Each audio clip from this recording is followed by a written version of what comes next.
Abra comigo aí Mateus capítulo 3, a partir do verso 11. Mateus capítulo 3, a partir do verso 11. Nós lemos um pouquinho sobre João Batista no culto passado, onde a gente falava sobre o evangelho prático que ele pregava, o evangelho direcionado para uma vida prática, uma mudança de mentalidade.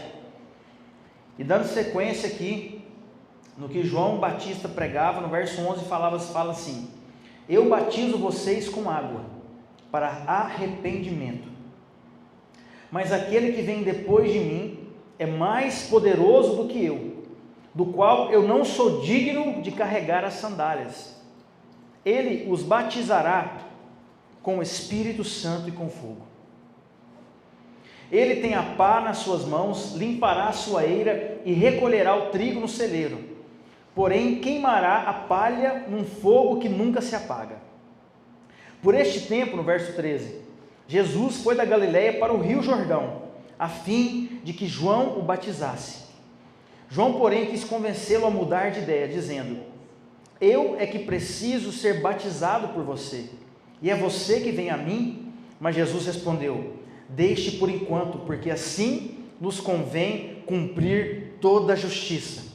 Então ele concordou. Depois de ser batizado, Jesus logo saiu da água, e eis que os céus se abriram, e ele viu o Espírito de Deus descendo como pomba, vindo sobre ele, e eis que uma voz dos céus dizia: este é o meu Filho amado, em quem muito me agrado. Glória a Deus.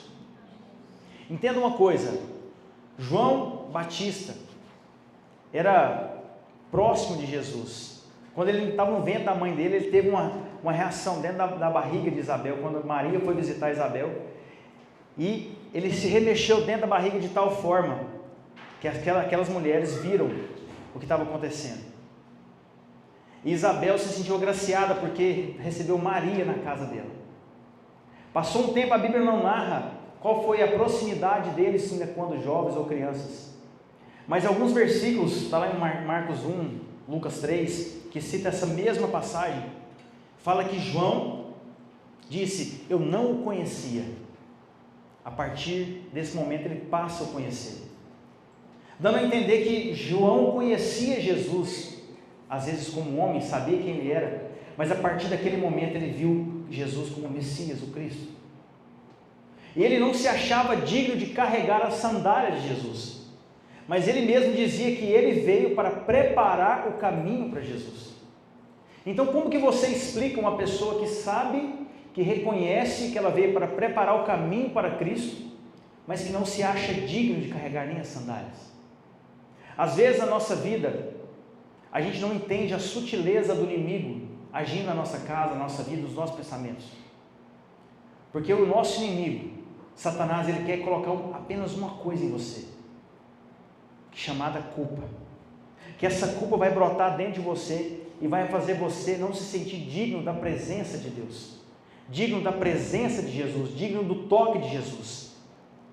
E quando Satanás coloca algo no seu coração, e ele consegue colocar essa semente, ele pode sair, que se a culpa brotar, você não vai conseguir se relacionar com Deus.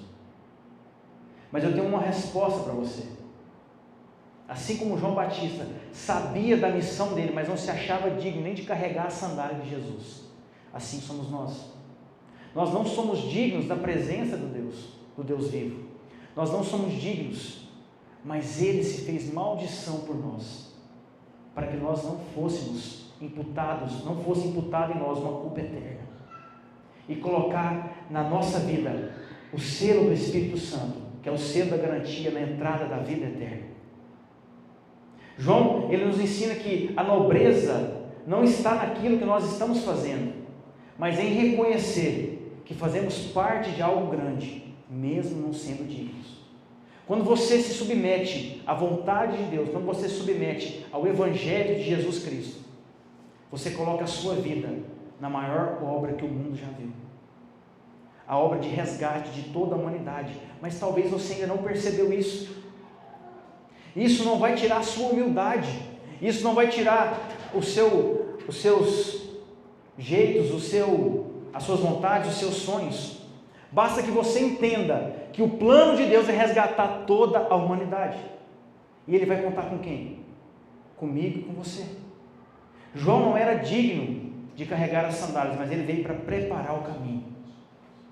Do que você é digno na sua vida? Do que eu sou digno na nossa vida? Deus todos os dias,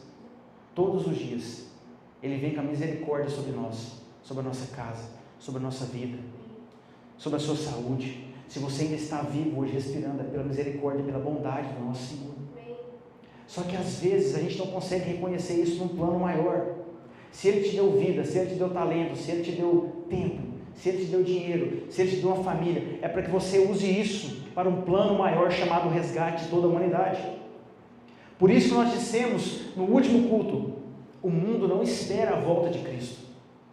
Quem espera a volta de Cristo somos nós, os filhos. O mundo aguarda impacientemente a manifestação dos filhos de Deus. Ou seja, o mundo está aguardando que seja manifesto aquilo que está dentro de você. Só que por um olhar egoísta, por um olhar de culpa, por um olhar às vezes só para suprir a nossa necessidade presente, a gente não consegue entender a magnitude do plano de Deus. E a gente busca a Deus, eu me coloco nesse meio, às vezes, só para buscar algo que nós precisamos dele. Ele fala: filho, eu estou precisando de você. Eu conto com você. Eu espero que você manifeste o amor que eu coloquei dentro de você para aquela pessoa lá no seu trabalho. Eu aguardo que você manifeste o meu amor que eu coloquei dentro de você para aquela pessoa que está te perseguindo, que está te maltratando, que está tentando te apunhalar pelas costas. E isso não é fácil. Foi por isso que João tinha um evangelho prático, mas eu vou repetir para você. Ele nos ensina que a nobreza está em reconhecer que fazemos parte de algo grande, mesmo não sendo dignos disso.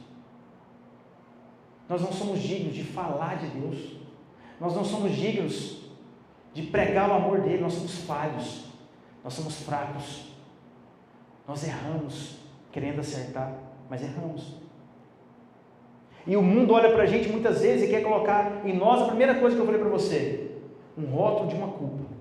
Porque quando você erra, a pessoa vai falar assim: mas você não é cristão? Mas você não é crente? Você não é evangélico? Só que se você for olhar para isso, você não vai fazer nada na sua vida. Você tem que reconhecer que você faz parte de algo muito grande, algo nobre, chamado a promessa do resgate de toda a humanidade.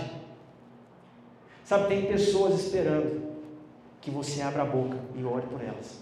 Tem pessoas esperando que você abra a boca e profetize sobre a vida delas. Tem pessoas esperando que você abra a sua boca e revele as visões que você tem no secreto. Tem pessoas esperando que você fale para ela o que você sonhou na noite passada, porque o seu sonho vai fazer sentido para ela. Mas talvez você está olhando e falando assim: mas eu não sou digno disso. A palavra digno aqui, ela vem de uma palavra em hebraico chamada rikanos, que a gente pode traduzir por capaz, suficiente e qualificado. Talvez a palavra digno é um pouco pesada para o contexto, mas talvez você não se sente qualificado para falar do amor de Deus. Assim como João, eu não sou qualificado para falar de Jesus. Eu não sou uma pessoa adequada para pregar sobre o nosso Deus. Mas aí Deus fala para você assim: meu filho, tudo que você precisa eu já coloquei dentro de você. Você não precisa se achar qualificado, você não precisa se achar suficiente, você não precisa se achar digno, porque o meu Espírito habita dentro de você. E que o mundo precisa é dele, desse Espírito que está dentro de você. Então não deixe que as mentiras do mundo coloquem em você uma culpa, coloquem em você um rótulo, coloquem em você um título às vezes de indigno, de desqualificado, de despreparado, de menor. Sabe, humildade não é pensar menos sobre você, humildade é pensar menos em você. João, ele não deixou de ser humilde, mas ele cumpriu o seu propósito preparando o caminho para Messias. Só que você não pode ser um coitadinho na mão de Deus. Você tem que entender a força, o poder, a glória, a grandeza que existe dentro de você, chamado Espírito Santo. Porque quando Jesus foi batizado por João, ele viu: eu vi o céu se abrindo e o Espírito descer sobre ele, e uma voz do céu abriu e disse: esse é meu filho amado em quem muito me alegro. Sabe o que ele estava falando? Antes ele falou assim: eu batizo vocês com água para arrependimento, mas virá aquele que batizará pelo Espírito e pelo fogo. Ele estava dizendo: quem batiza você com o Espírito e com o fogo é o próprio Jesus. E sabe quando? Quando você decide buscá-lo, quando você decide entrar na presença dele, e não apenas fazer um rito, não apenas cumprir uma tabela, não apenas ler por ler, mas quando você decide falar: Pai, eu quero, assim como nós cantamos no culto, que seja hoje, que seja agora, vem e derrama o teu Espírito, porque quando o Espírito Santo dele vem sobre você, não é só você que vai ver, as pessoas também vão ver. As pessoas vão ver que dentro de você habita um Espírito que pode curar, um Espírito que pode profetizar, um Espírito que pode revelar, um Espírito que pode dar discernimento para diversas áreas da sua vida, porque esse é o nosso Deus, um Deus que zela, um Deus que cuida, um Deus que te dá um poder através do próprio Espírito Santo. E Ele te prometeu algo, Ele prometeu algo para a humanidade, e todas as vezes que Deus faz uma promessa na sua vida, anota isso aí, a promessa é a revelação da vontade de Deus. A promessa é a revelação da vontade de Deus.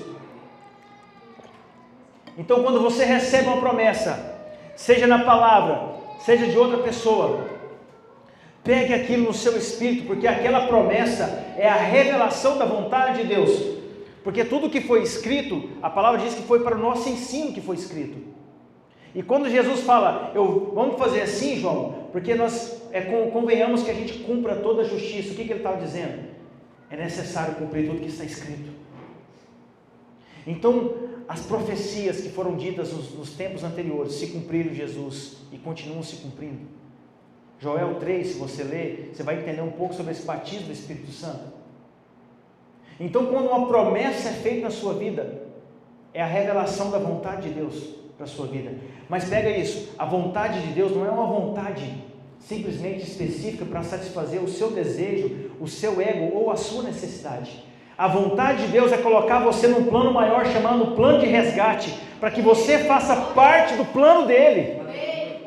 E muitas pessoas tendem a pegar esse plano e customizar. Deus tem uma vontade para a minha vida. Qual vontade? Que eu seja próspero, que eu seja rico, ou que eu seja famoso? Não, peraí, Deus tem um plano. E quando decidimos fazer parte desse plano, aceitamos a promessa dele, entramos no plano dele, ou seja, não é o nosso plano, é o plano dele. A gente não pode tentar customizar isso. Se a gente entender isso, nós vamos conseguir viver uma vida nobre. Vou dizer o que eu repeti no começo: nobreza é reconhecer que você faz parte de algo grande. E esse algo grande é chamado o Evangelho do Reino, o Evangelho do resgate, o Evangelho que cura, o Evangelho que empodera, o Evangelho que restaura casamento, o Evangelho que liberta as pessoas dos vícios. Esse é o nosso Deus. Só que quando Deus dá uma promessa para você, você pode ver que sempre tem uma condição para aquilo.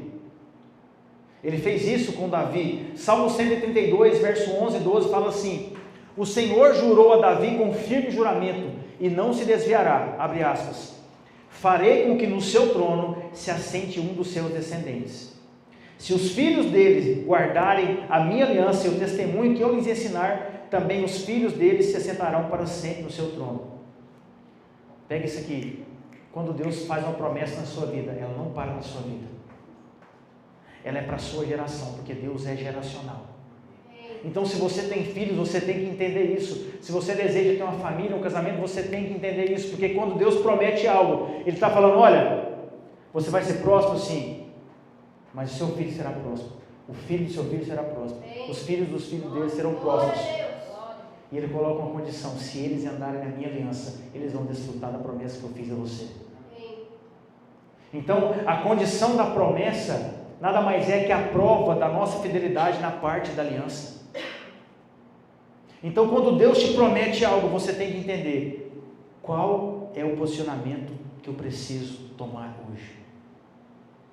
Qual atitude eu tenho que tomar hoje? Qual tem que ser a minha postura diante de Deus? Porque eu sei que Deus prometeu algumas coisas para algumas pessoas aqui, e talvez Ele está te lembrando agora. E algumas delas vão começar a se cumprir quando você de fato entender que essa promessa não é sua, é dele. É um plano maior. é um plano geracional. Existe algo lindo, existe algo grande que Ele vai fazer na sua vida, na minha vida. Você só precisa entrar nesse lugar, cara. Você não pode parar, você não pode desistir, você não pode achar que é só hoje, que é só amanhã, que é só a necessidade que eu tenho hoje. Não é. As nossas dores, as nossas lutas, as nossas necessidades, elas forjam o nosso caráter, mas se a gente não tomar cuidado, elas nos distraem da presença de Deus, porque senão a gente vai querer relacionar com Deus apenas no nível da necessidade. A gente vai para Deus porque eu preciso, eu vou para Deus porque eu preciso disso, para aquilo, e tudo que você precisa Ele tem. Eu creio nisso, eu creio nesse Deus. Mas você vai desfrutar de muito mais quando você entender que o plano é maior que você. Sabe, passou Davi, o filho dele caiu. Depois vai ler 1 Reis 11 em diante, vai acontecer um pouco disso. Salomão não conseguiu desfrutar, porque ele deixou que muitas coisas entrassem na vida dele. Ele se casou com muitas mulheres de muitas culturas diferentes, e ele não conseguiu viver integralmente a promessa que Deus tinha feito para o seu pai Davi. Agora, deixa eu abrir a sua mente um pouquinho. Olha para a sua vida, olha para os seus pais, olha para os seus avós. Quais são as promessas de Deus na vida deles? Que talvez alguém na linhagem quebrou a aliança. Sabe o que acontece quando alguém naquela linhagem quebra a aliança? A pessoa que entende, o desperta para Deus naquele tempo, para refazer a aliança, ela vai ser forjada, desprezada, humilhada, colocada de lado, a fim de que o coração dela seja totalmente moldado para restaurar aquela aliança com Deus. Por isso que é muito difícil quando você entende que você vai quebrar um padrão familiar. Você se coloca numa coisa que você não entende totalmente. Você não sabe a história de vida do seu bisavô com Deus. Eu sou fruto de uma graça que alcançou o meu bisavô. Uma promessa que fizeram para ele. Ele era um cara que não era crente, que vendeu um carro. O cara não pagou o carro. Ele pegou carona com o cara, pegou o 38, pôs na cintura e foi atrás para receber o carro de volta. Só que o cara que ele pegou carona era crente. E começou a pregar para ele. Chegou na cidade, queria buscar o carro, ele voltou. Não quero mais isso, eu quero Jesus que você me pregou. E ele passou um tempo, ele se dedicou ao ministério, e Deus fez uma promessa para ele, que toda a geração dele seria entregue no altar, seria entregue na presença, que a graça nunca se apartaria da casa dele, da família dele. Mas quem que escolhe isso? A promessa está lá, mas se eu não quiser viver, problema meu, culpa minha, responsabilidade minha. Você entende isso? Você entendeu a gravidade disso? Porque, se você vê, tinha uma história muito linda na linhagem de Davi. Abre comigo Isaías 1, Isaías 11. Isaías 11 fala o seguinte, a partir do verso 1. Isaías 11. Isaías 11, verso 1. Do tronco de Jessé sairá um redento, e das suas raízes brotará um renovo. Repousará sobre ele o Espírito do Senhor, o Espírito de sabedoria e de entendimento, de conselho, de fortaleza, de conhecimento e de temor do Senhor. Sabe o que isso quer dizer? Que da linhagem de Jessé, pai de Davi, viria o Messias. Você está entendendo o plano maior? Você está entendendo a magnitude do plano de Deus? Que daquela aliança feita com Deus, com Davi, e ele falou, do tronco de Jessé, o pai dele, viria o Messias. Viria o Messias, e ele veio, e nós já vimos essa promessa, nós desfrutamos essa promessa. Então talvez você está olhando para a sua vida com uma ótica muito pequena. Talvez os seus filhos, ou os filhos dos seus filhos, farão coisas muito maiores do que nós, coisas lindas, grandiosas, e que se você manter a firmeza na sua aliança, o caminho vai ser mais fácil para eles. O caminho vai ser mais plano para eles. Sabe, porque homens se levantam e caem durante muito tempo. A gente vê muitas pessoas levantando, caindo, levantando e caindo. Por isso que a gente não pode colocar a nossa expectativa em homens, porque apenas um foi levantado para nunca mais cair, chamado Jesus. E a sua vida está na mão dele. Por isso que você não pode esquecer da promessa, esquecer do plano, esquecer da grandeza. Sabe, procure entender o seu lugar nesse plano. Procure entender o seu papel nesse plano, que a sua vida vai fazer mais sentido, vai ter mais graça, vai ter mais harmonia, vai ter mais amor, vai ter mais frutos. Isso não se limita a esse culto de domingo. Amanhã você vai para o seu dia a dia. Se você entender que dentro de você está o Espírito Santo, que você faz parte desse plano, você vai fluir nisso o tempo todo. É fácil? Não, mas é possível. Vai ter vontade de desistir, você vai ter vontade de parar, você não vai ver tanto sentido nas coisas, mas você precisa resgatar esse amor pela promessa. Sabe, existia um discípulo chamado João, que a Bíblia fala que era um discípulo que Jesus amava, aquele que reclinava no peito dele. Ele passou os últimos anos da vida dele numa ilha chamada Ilha de Patmos. E aí ele teve uma das maiores revelações da história da humanidade, que está descrito no livro do Apocalipse. Abre comigo Apocalipse capítulo 5, só para você entender. Apocalipse capítulo 5. Esse é fácil, né, gente? Esse é fácil. Abre a livro de Amós aí, por favor. Fica entre Gênesis e Apocalipse. Apocalipse capítulo 5. Deixa eu contextualizar você. João, já velhinho, estava lá nessa ilha. E aí Deus leva ele para um lugar espiritual, né? Uma revelação, uma visão aberta. E ele começa a ver inúmeras coisas. Se você for ler Apocalipse, sem um livro de estudo, você vai começar a ficar meio perdido, né? Aquele negócio, o que é isso? O que esse cara está vendo? Tanta coisa, que loucura, o que significa isso? Aí você assiste algumas coisas, você lê outras coisas. E ele já tinha visto muitas coisas, inclusive o trono de Deus. Ele viu 7 tochas em volta do trono, 4 seres viventes. E eu nunca vi isso, você já viu? Certamente era para ele ficar admirado. Mas ele só relata aquilo ali. E no capítulo 5 de Apocalipse fala assim, verso 1. Vi na mão direita daquele que estava sentado no trono um rolo em forma de livro. Um livro em forma de rolo, escrito por dentro e por fora, e selado com 7 selos. Fala 7 selos.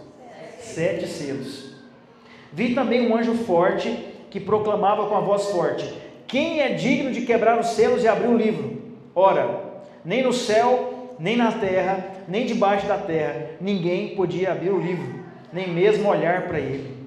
E eu chorava muito, porque ninguém foi achado digno de abrir o livro, nem mesmo olhar para ele. Então um dos anciãos me disse: não chore, eis que o leão da tribo de Judá, a raiz de Davi, venceu para quebrar os 7 selos e abrir o livro. Então vi no meio do trono dos 4 seres viventes e entre os anciões, em pé, um cordeiro que parecia que tinha sido morto. Ele tinha 7 chifres, bem como 7 olhos, que são 7 Espíritos de Deus, enviados por toda a terra. O cordeiro foi e pegou o livro da mão direita daquele que estava sentado no trono. Então, quando ele pegou, os 4 seres viventes e os 24 anciãos se prostraram diante do cordeiro, tendo cada um deles uma harpa e taças de ouro. Sabe de que estava cheia a taça de ouro? Cheia de incenso, que são as orações dos santos. Deixa eu abrir para vocês aqui. João viu aquilo tudo, depois de ver muitas coisas. Ele viu um livro em forma de rolo, escrito por dentro e por fora, e tinha 7 selos. Todas as vezes que Deus foi falar com o seu povo, ele usou da linguagem que aquele povo entendia, para ele se manifestar. Por isso que às vezes quando Deus vai falar com você, se você tem uma inteligência mais voltada para o visual, ele vai falar com você talvez em sonhos, talvez você tenha algo mais auditivo, ele vai falar com você em algumas canções. Sabe, Deus tem isso. tem esse detalhe, ele trabalha na sua intimidade. E naquele tempo, os livros eram em forma de rolo.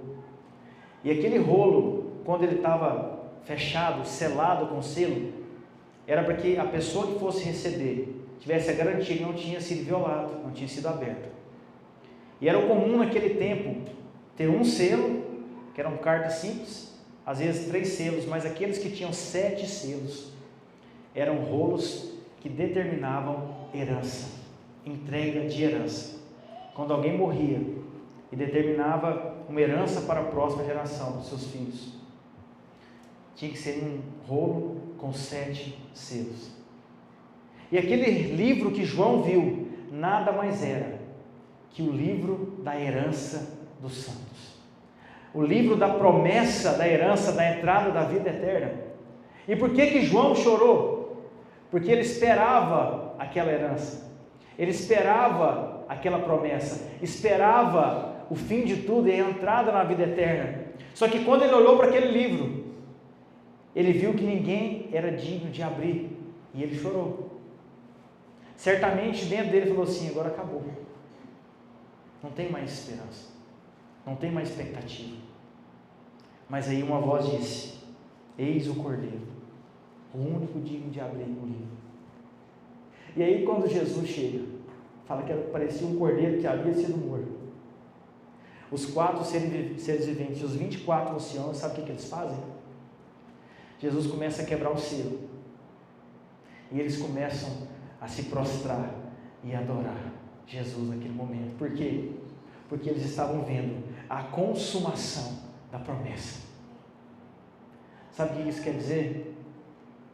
Que por mais que eu e você não sejamos dignos dele, ele se fez maldito por nós, para que o nosso nome tivesse escrito naquele livro, para que você e eu tivéssemos acesso à vida eterna, mesmo não sendo dignos.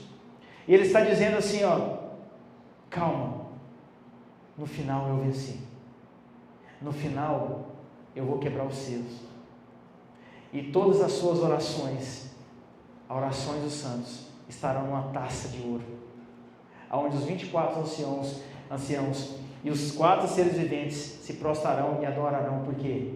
Porque eu venci. Amém. E ele venceu por mim, e ele venceu por você.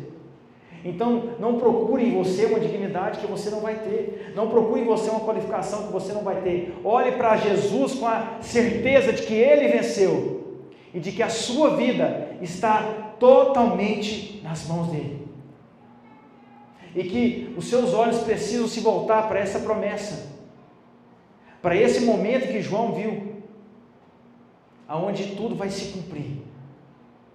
E tudo que você está passando nessa terra, você não vai passar lá. Dores, lutas, angústias, porque lá você vai ter uma vida iluminada pela própria glória do nosso Deus. Sabe, esses 7 espíritos que João viu, nós lemos agora, Isaías 11, verso 1, fala que, nós lemos, acabamos de ler, ele fala que quando o Espírito de Deus estava sobre ele, eram manifestados 7 espíritos. Eu não sei se você contou, mas o primeiro fala: repousará sobre ele o próprio Espírito do Senhor, o Espírito de sabedoria, o Espírito de entendimento, o Espírito de conselho, fortaleza, conhecimento e temor. Sabe o que isso me ensina, irmão? Se precisamos de sabedoria, temos que entender que já está na mão dele. Se precisamos de conselho, temos que entender que já está nas mãos dele. Se precisamos de entendimento para a nossa vida, temos que entender que isso já está nele. Se precisamos de fortaleza, de força, de socorro, temos que entender que isso já está sobre ele. Se precisamos de conhecimento, nós temos que entender que isso já está sobre ele. Se precisamos desenvolver o nosso temor, nós temos que olhar para ele. Então eu quero encerrar mostrando para você o modelo de fidelidade de Deus.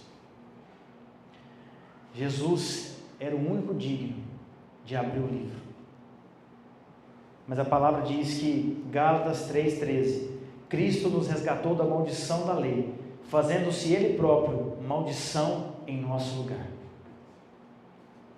Porque está escrito: maldito todo aquele que for pendurado no madeiro, para que a bênção de Abraão chegasse aos gentios, que somos nós, em Cristo Jesus, a fim de que recebêssemos pela fé o Espírito prometido. Sabe qual que é a fidelidade que Deus espera de nós? Esse reconhecimento diário do sacrifício que Ele fez. O único digno se fez maldito por nós, para que nós, sendo malditos, fôssemos feitos dignos da promessa. Vou repetir para você. O único digno se fez maldito por nós, para que nós, sendo malditos, fôssemos feitos dignos da promessa. Existe uma promessa de vida eterna para você. Existe uma promessa da entrada no reino dos céus. Depois você lê Mateus 5 e 6, no Sermão da Montanha, Jesus fala muito sobre isso. Mas talvez você está olhando para algumas distrações da sua vida. O meu desejo é que você olhe para a promessa hoje, para você entender que mesmo não sendo qualificado, mesmo não sendo suficiente, mesmo não sendo digno, Ele te amou, e Ele te ama, e Ele vem com resgate todos os dias da sua vida, e não há nada que você possa fazer para Ele te amar mais. Ele já te amou, só que nós precisamos todos os dias olhar para Ele e sair de um evangelho raso, um evangelho superficial, um evangelho que se movimenta na base da troca com Deus. Se eu dou para Deus, Ele me abençoa, se eu não dou, Ele me abençoa. Eu não acredito nesse Deus. Deus não quer o seu dinheiro.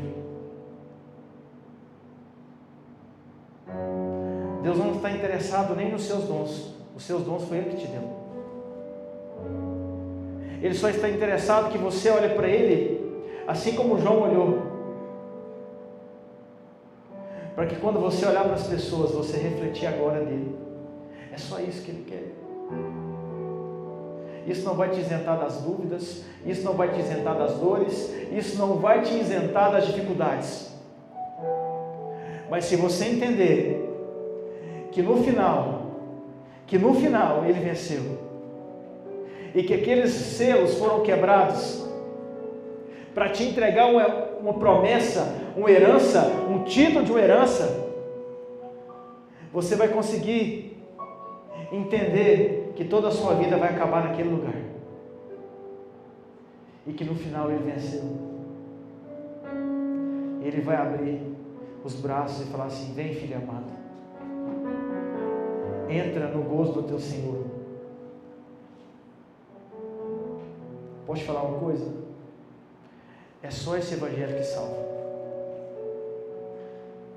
É só esse evangelho que salva. Ele não é pregado só aqui. Glória a Deus por isso. Mas eu falo que é só o evangelho do reino de Deus. Porque o apóstolo Paulo disse: se alguém pregar a vós outro evangelho que não seja o evangelho do reino de Deus, que esse seja maldito. Então que você mergulhe cada vez mais em Deus, e que você consiga usufruir, visualizar, entrar nessa promessa, porque aquele rolo que Jesus abriu garante a sua entrada na vida eterna. Amém? Então coloque os seus olhos nisso. Vamos adorar o Senhor mais um pouco. Amém?